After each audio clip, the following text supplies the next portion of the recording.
pozdravlja sve sudionike, zahvaljuje organizatorima ovoga eminentnog skupa na omogućavanju sudjelovanja te davanju konstruktivnog doprinosa u promišljanju i iznošenju konkretnih prijedloga za izlazak iz sveopće krize hrvatskog društva i države.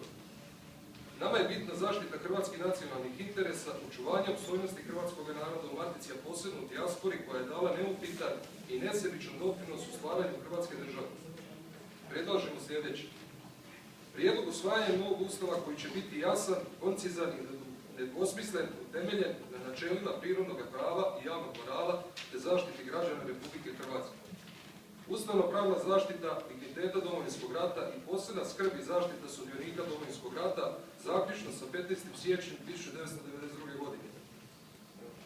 Ustavom propisana zaštita monetarnog suvereniteta uz očuvanje hrvatske kune kao službene valute te zabrana primjene valutne klauzule u pravnom i financijskom poretku Republike Hrvatske.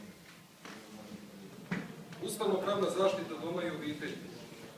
Moratorij od 3 godine na izvršavanje deložacije i provođenje ovrha nad građanima Republike Hrvatske. Po mišljenju i stavu naših članova potrebno je izvršiti lustraciju grešnih struktura u proteklom vremenu i na taj način ukloniti balast opstruirajućih snaga koje sprečavaju pozitivne promjene u Republici Hrvatskoj. Uništiti pretvorbu i privatizaciju i nacionalizirati tako stečenu imovinu. Konfiscirati svu imovinu stečenu ratnim profiterstvom i tim sredstvima snažno poduprijeti programe pronatalitetne politike i demografske obnove Republike Hrvatske. Zalažemo se za decentralizaciju države, promjenu političkog izbornog sustava, promjenu upravnog i administrativnog upravljanja državom, propisivanje 5 hrvatskih regija, ukidanje županija i stvaranje doma regije u Saboru Republike Hrvatske. Uvođenje vladavine prava, kao i izglasavanje zakona koji su jasni, sažeti i provedivi, te na taj način smanjiti birokratiziranost sustava upravljanja državom, a posebno tim smanjiti i administraciju koja je stvorena radi birokracije. Spremni smo sudjelovati u radu radnih i stručnih skupina, delegiranjem naših članova koji svojim iskustvom i stručnim kompetencijama mogu aktivno pridonijeti u iznalaženju rješenja izlaska iz sveopće apatije i krize morala u koju su nas neupitno dovele sve političke elite koje su bile i sudjelovale u vlasti i upravljale državom.